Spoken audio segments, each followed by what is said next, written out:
Salam, pada hari ini kita akan bersama-sama belajar tentang sejarah doktrin persepuluhan yang memang dalam akhir-akhir ini menjadi persoalan yang cukup besar di kalangan gereja, sehingga jemaat banyak yang mengalami kebingungan tentang bagaimana menjalankan persepuluhan yang mereka sudah lakukan selama ini.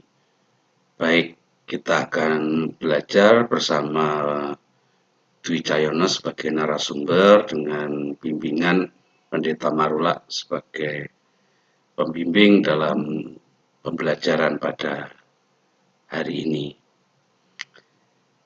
Kalau kita perhatikan latar belakang masalah dari persepuluhan, bahwa persepuluhan itu bukanlah menjadi hal yang baru dalam kehidupan jemaat saat ini, meskipun pengajaran dan pemahaman tentang persepuluhan dalam perjanjian lama cukup jelas, bahkan sistematis, sehingga dapat dipahami oleh pelakunya. Namun dalam dunia modern dan berkembang ini, pemahaman persepuluhan dalam jemaat sekarang bertolak belakang dan sering menimbulkan banyak pertanyaan. Dan pertanyaan itu meliputi kemanakah seharusnya persepuluhan diserahkan. Kita hidup dalam perjanjian baru, tidak ikut dalam Taurat. Mengapa kita memberikan persepuluhan? Dan apakah persepuluhan itu harus 10% atau boleh kurang atau boleh lebih? Nah, sehingga itulah yang menyebabkan beberapa denominasi ada yang mendukung dan menolak praktek persepuluhan. Bahkan dalam jemaat lokal, satu denominasi gereja terkadang juga saling bertentangan mengenai persepuluhan. Oleh sebab itulah saya akan menjelaskan tentang kronologi doktrin persepuluhan ini supaya kita bisa memahami dengan benar.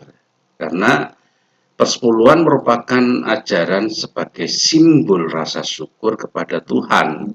Dalam iman Kristen, kita percaya di mana rezeki yang kita dapat itu berasal dari Tuhan. Sehingga segala yang baik merupakan karunia Tuhan yang wajib untuk diserahkan sebagai rasa syukur dan tunduk kepada hukum Tuhan yang kita berikan kepada imam sebagai wakil Tuhan. Itu sesuatu pengajaran yang umum yang biasa kita terima. Pada masa perjanjian lama, persembahan persepuluhan sangat ditekankan. Aktivitas keberagamaan pada umat beragama dimanapun selalu ada penekanan pada dasar hukum yang membimbing bahwa hukum agama tidak mungkin dapat dipisahkan dari kehidupan masyarakat di masa itu.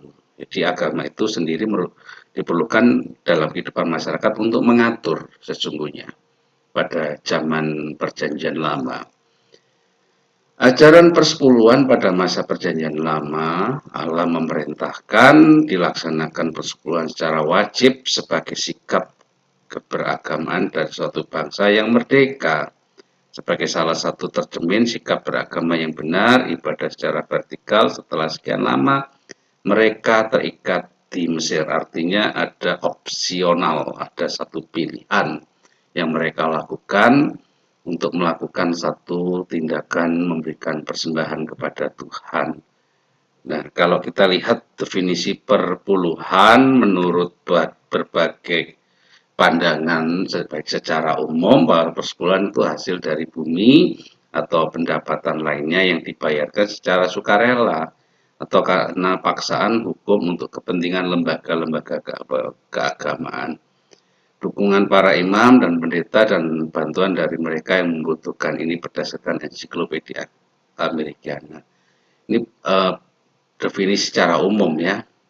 Kemudian definisi dari gereja moderat atau liberal persepuluhan sebagai persembahan umum bahwa menyamakan persepuluhan dengan persembahan sukarela. Jadi tidak begitu ditekankan atau tidak begitu ditegaskan Jadi para anggota diimbau untuk memulai dengan presentasi pemberian yang kecil dan secara bertahap meningkatkan prestasi sesuai dengan kemampuan mereka. Jadi tidak ada ikatan.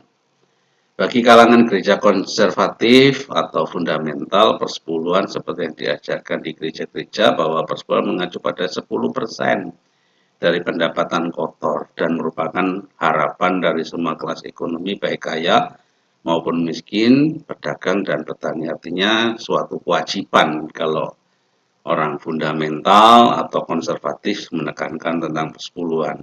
Dan persepuluhan yang tepat sebesar 10% dari pendapatan kotor harus dipatuhi oleh semua orang Kristen dan persembahan sukarela harus diberikan di samping persembahan yang wajib. Nah, ini yang umum dilakukan di kalangan gereja-gereja saat ini atau gereja-gereja konservatif bahwa ada persembahan persepuluhan yang khusus dan ada persembahan sukarela. Sehingga ada yang muncul berkembang itu dan ini umum ada di masyarakat gereja.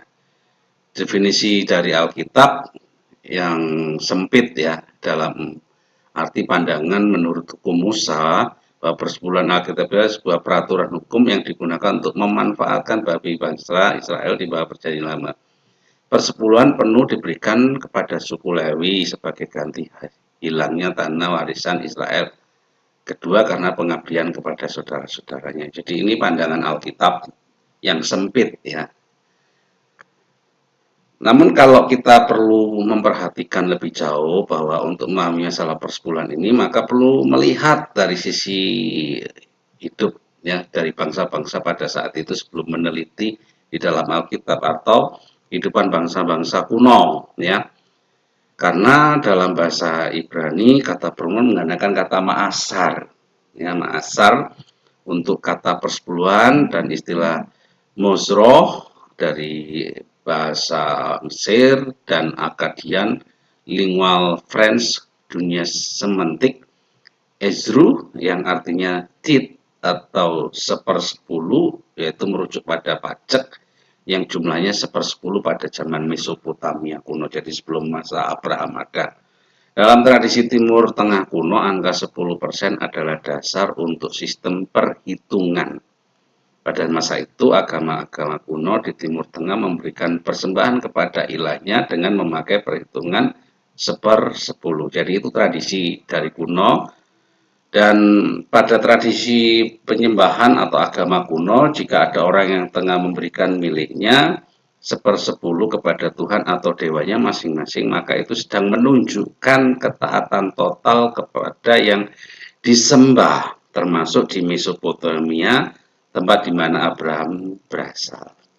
Saat itu persembahan bukanlah saja diberikan kepada para penguasa, namun juga untuk para pelayan atau pejabat yang bersifat keagamaan atau para imam menurut agama-agama kuno. Jadi, kalau bisa disimpulkan tradisi persepuluhan menurut tradisi kuno itu bahwa pemahaman tersebut memunculkan pengertian bahwa ada kemiripan makna yang perlu dikerjakan oleh masyarakat antara memberi untuk bidang keagamaan dan perpolitikan atau pajak ya. Ada yang sifatnya wajib yaitu persepuluhan dalam dunia keagamaan dan pajak dalam dunia perpolitikan. Nah, itu juga akan terjadi di bangsa kita. Ada yang memberikan untuk Tuhan melalui gereja dan ada yang memberikan pajak untuk pemerintahan. Ada yang sifatnya sukarela yaitu pemberian dan persembahan dalam dunia keagamaan dan penghargaan dalam dunia perpolitikan. Kita masuk kepada bagian sejarah dari patriark atau para imam seperti Abraham. Masalah persepuluhan pertama kali muncul sebelum adanya hukum Taurat dalam Kejadian 14 ayat 17 sampai 20 yang mengisahkan atau menceritakan setelah Abram kembali dari mengalahkan Kedorlaomer, Abram memberikan persepuluhan kepada Melkisedek. Artinya bahwa persepuluhan yang dilakukan Abram itu karena hasil jarahan, bukan sesuatu yang diberikan karena kewajiban. Lalu cucu Abraham juga melakukan hal yang sama seperti yang diuraikan dalam Kejadian 28 ayat 20 sampai 22 yang mengatakan lalu bernasarlah Yakub Jika Allah akan menyertai dan akan melindungi aku di jalan yang kutempuh ini, memberikan kepadaku roti untuk dimakan dan pakaian untuk dipakai, sehingga aku selamat kembali ke rumah ayahku, maka Tuhan akan menjadi Allahku. Dan batu yang kudirikan sebagai tugu akan menjadi rumah Allah. Dari segala sesuatu yang engkau berikan kepadaku akan selalu kupersembahkan sepersuluh kepadamu. Jadi ada satu opsional atau pilihan yang telah dilakukan. Jadi kalau kita perhatikan kesimpulan dari persepuluhan dilakukan oleh patriark yaitu Abram dan Yakub adalah konsep yang diajarkan adalah diberkati baru memberi persepuluhan, bukan memberi persepuluhan dulu lalu mengharapkan berkat. Memberi persepuluhan ini bukan karena sedang mentaati perintah Tuhan, namun atas inisiatif. Jadi diri sendiri saat melakukannya berawal dari nazar. Jika Allah menimbulkan atau keputusan akan selalu mempersembahkan sepersepuluh. Kalau Abram kepada Raja Saleh, maka Yakub kepada Tuhan. Jadi ini dua sisi yang harus kita perhatikan. Jadi mereka memberikan bukan. Jadi ini yang namanya situasional. Jadi situasinya mereka menang dalam peperangan dan mereka diberkati baru memberikan persepuluhan, ya. Bukan mereka mengharapkan berkat dulu baru memberikan persepuluhan. Ini konsep yang selalu ada di dalam gereja seperti itu, memberi ketika diberkati, bukan diberkati baru memberi, ya. Dalam hukum Taurat, tradisi persepuluhan yang berasal dari bangsa-bangsa sekitar Israel diterapkan oleh bangsa Israel ketika Tuhan memberikan hukum kepada Musa. Jadi ada satu hubungan, ya, yang terus berkesinambungan. Nah, praktek persepuluhan pada zaman Musa telah ditetapkan dalam peraturan-peraturan langsung difirmankan Tuhan kepada Musa. Jadi satu ketetapan yang disampaikan melalui firman yaitu dalam Imamat 27, Bilangan 18, Ulangan 12 dan Ulangan 14. Nah, jika ditarik satu pembahasan maka didapatkan seperti ini dalam Imamat 27, segala perpuluhan yang ada adalah milik Tuhan dan merupakan persembahan kudus. Apabila ada yang mau menebus persepuluhan harus menambah 1/5 dari jumlah yang ada.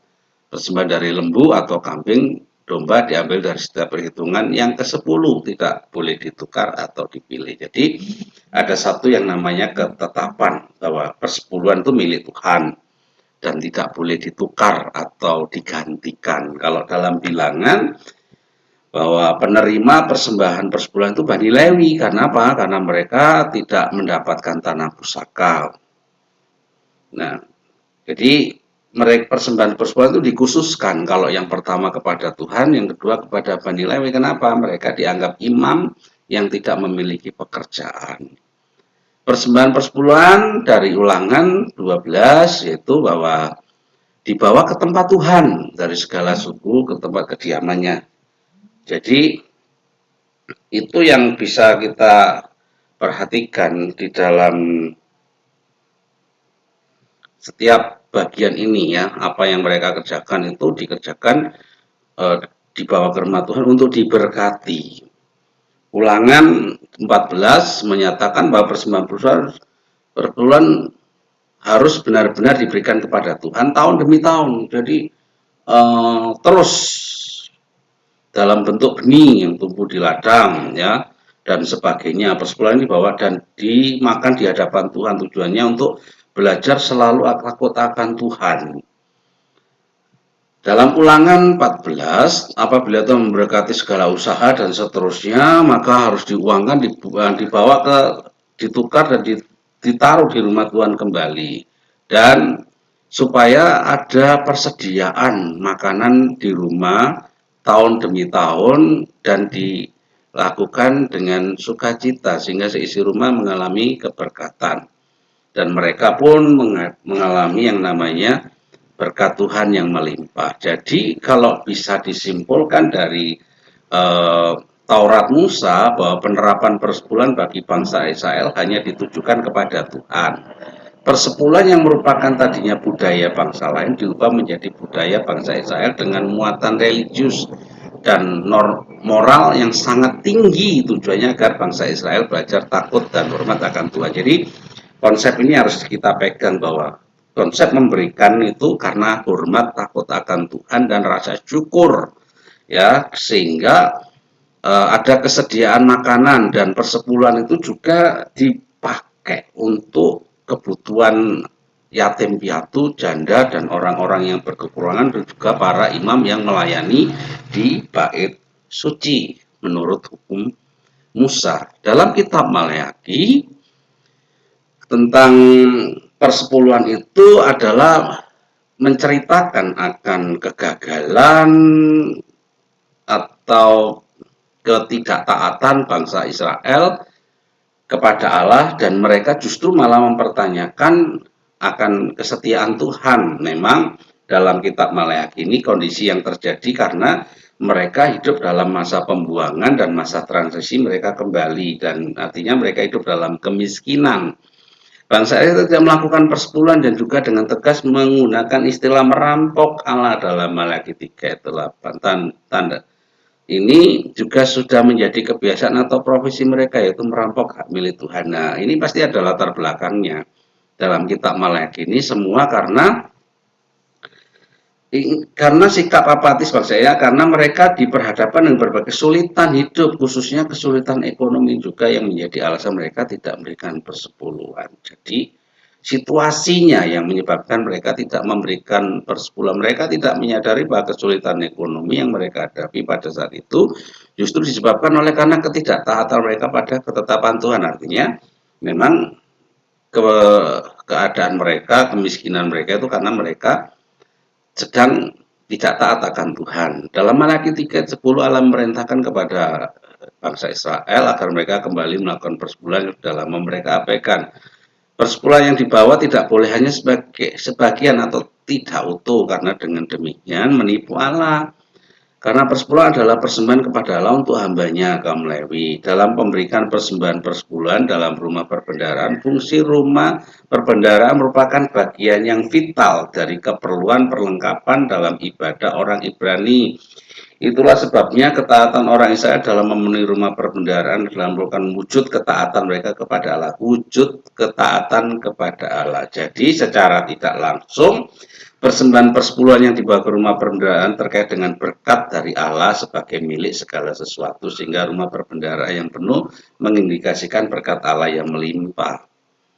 Ketaatan bangsa Israel dalam memberi persepuluhan tidak mengurangi mereka dalam memelihara pemeliharaan Tuhan, akan menerima berkat yang justru lebih dari apa yang mereka terima. Hal ini sekaligus mengingatkan bangsa Israel agar mereka senantiasa memandang kepada Allah yang adalah sumber penghidupan mereka. Kesulitan perekonomian mereka tidak boleh menghalangi untuk tetap setia dan memberikan persepuluhan. Ini yang namanya satu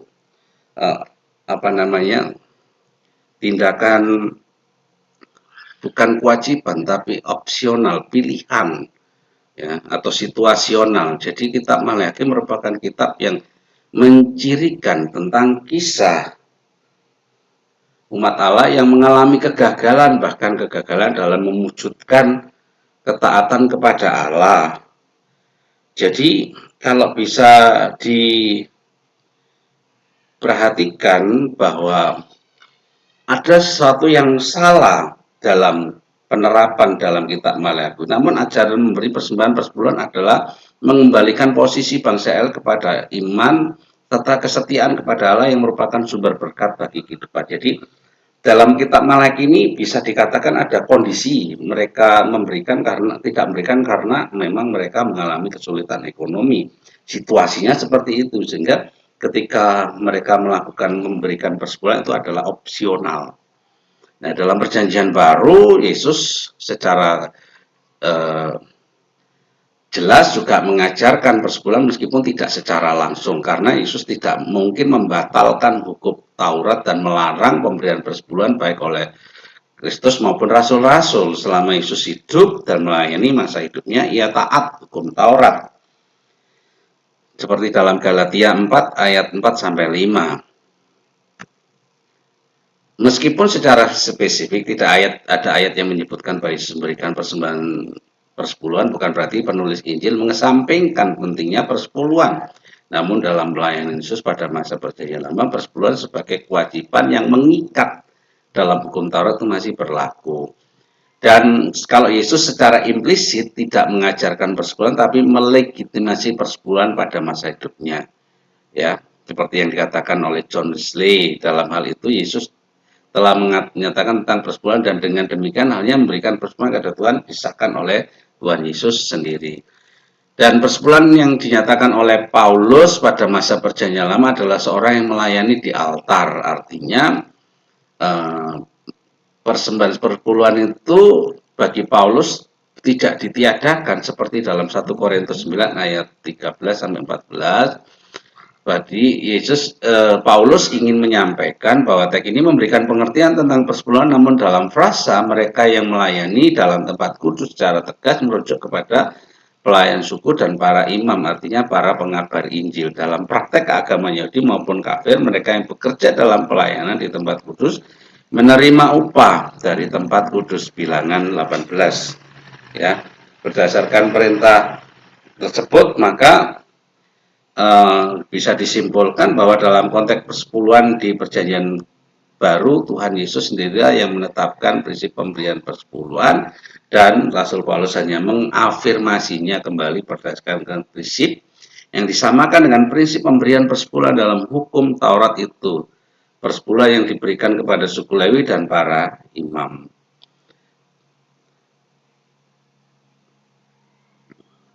Nah, kita perhatikan juga penyimpangan-penyimpangan yang ada dalam pemberian persepuluhan. Bahwa persepuluhan menjadi suatu isu mayor, ya. Dalam pemberitaan di mimbar, tidak main-main pemberitaan soal persepuluhan dari mimbar-mimbar dengan nada sedikit mengancam atau dan promosi ancaman, dan promosi ini sekali mengambil teks dari Maleakhi 3 ayat 10 bahwa mereka yang tidak memberikan persepuluhan akan mengalami kerugian, tetapi siapa memberi persepuluhan akan mengalami keberuntungan karena belalang dihardik dari hidup mereka. Pendeta dan gembala yang memang hidup bersumber dari pelayanannya sebagai gembala memiliki kekayaan dan aset yang melimpah. Oleh karena perpuluhan diberikan oleh jemaat, tidak salah jika pendeta kaya atau memiliki harta benda melimpah, namun yang tidak dikritisi adalah sebuah hal yang memalukan jika pendeta gembala yang memang hidupnya murni dari pelayanan penggembalaan memiliki gaya hidup mewah, sedangkan jemaat banyak yang mengalami kesulitan ekonomi dan masih dituntut untuk memberikan persepuluhan. Itu adalah sesuatu yang sangat keliru, karena memang banyak hamba Tuhan yang menggunakan persepuluhan untuk kepentingannya diri sendiri, bukan sebagai suatu hal untuk keperluan pelayanan. Persembahan persepuluhan dalam pengelolaan lebih banyak digunakan sebagai operasional gereja dan penghidupan hamba Tuhan. Padahal konsep PL dan PP keberadaan persepuluhan untuk memelihara orang kekurangan, yatim piatu, dan pelayan pekabar Injil. Namun seringkali bagian ini sering diabaikan dan justru menambahkan persembahan lagi yang semestinya dari persembahan persepuluhan. Penggunaan persembahan persepuluhan yang terkadang digunakan oleh gembala atau pendeta karena itu dianggap milik imam atau pendeta, dan pendeta atau gembala bebas mengaturnya dan cenderung dipakai sebagai milik pribadi dan digunakan sesuka pendeta tersebut. Nah, ini yang menyebabkan pendeta menumpuk kekayaan untuk dirinya sendiri. Nah, oleh sebab itu ada satu kesimpulan yang perlu kita perhatikan dari semua konsep persepuluhan tadi, bahwa persoalan penerapan persepuluhan sesungguhnya terjadi karena setiap kelompok memiliki sudut pandang sendiri dan penafsiran berdasarkan pemahaman yang mereka mengerti. Persepuluhan tidak boleh dilakukan sekedar sebagai suatu kewajiban seperti dalam hukum Taurat, melainkan dilakukan dengan iman, kasih, dan ketaatan kepada perintah Kristus. Persepuluhan bukanlah satu-satunya persembahan yang perlu diberikan orang-orang percaya, namun persembahan persepuluhan adalah standar minimal dari pemberian yang sehat, dapat diukur dan tidak memberatkan untuk dilaksanakan. Persepuluhan bukanlah cara untuk menggandakan uang dengan cepat dan mudah. Tuhan memang berjanji akan memberkati orang yang memberikan persepuluhan, tetapi motivasi memberi persepuluhan semata-mata hanya untuk mendapat berkat atau agar uang dikembalikan berlipat ganda merupakan pemikiran yang salah, karena berkat kita tergantung pada hubungan kita dengan Tuhan. Jadi kalau ada praktek yang mengatakan bahwa kita menanam, menabur, maka kita akan menuai berkali ganda, berlipat-lipat, itu adalah suatu penipuan, ya, karena persepuluhan bukan untuk menggandakan uang. Konsep persepuluhan diberikan bukan supaya kita diberkati atau bertujuan untuk kepentingan pribadi, melainkan persepuluhan diberikan adalah bukti bahwa kita telah diberkati oleh Allah sendiri. Memberikan persepuluhan bukanlah seperti usaha memancing. Dengan memberikan 1/10 dari penghasilan, kita akan berharap mendapatkan lebih dari apa yang telah kita beri. Persepuluhan diberikan bukan supaya kita diberkati, melainkan karena kita telah diberkati. Karena ketika kita memberikan persepuluhan, kita diajarkan bahwa apa yang kita terima dari Tuhan bukanlah milik kita sepenuhnya. Ada bagian lain di dalamnya, sehingga orang lain bisa merasakan bahwa Allah yang kita sembah adalah Allah yang kasih, adil, dan pemelihara umat manusia. Jadi secara keseluruhan jika disimpulkan bahwa pemberian persepuluhan berdasarkan kitab dapat digolongkan dalam seperti ini, bahwa bukan kewajiban, namun persepuluhan itu adalah situasinya harus kondisional. Dari kondisi itu bahwa kalau memang kita diberkati baru kita bisa memberikan persepuluhan. Ketika kita ada dan situasinya adalah situasional, bahwa persepuluhan itu bukan sesuatu yang harus dilakukan, tapi situasinya seperti pada masa Abraham dan Yakub, dan opsional atau pilihan. Jadi dalam semua pilihan itu kondisional, situasional, semua dilakukan karena kita mengasihi dan menghormati Tuhan secara benar. Jadi hal inilah yang bisa kita temukan dari pembelajaran akan persepuluhan. Kiranya menjadi berkat buat kita sekalian, dan kita bisa melakukan persembahan persepuluhan bukan keterpaksaan dan bukan karena tertipu atau karena memang kita nggak tahu. Namun intinya kita belajar memberi yang terbaik untuk Tuhan, kita takut akan Tuhan, akan pemeliharaannya, dan kita adalah orang-orang yang yakin bahwa kasih setia Tuhan selalu memberkati kita. Kiranya pembelajaran pada hari ini menjadi berkat buat kita. Tuhan Yesus memberkati. Amin.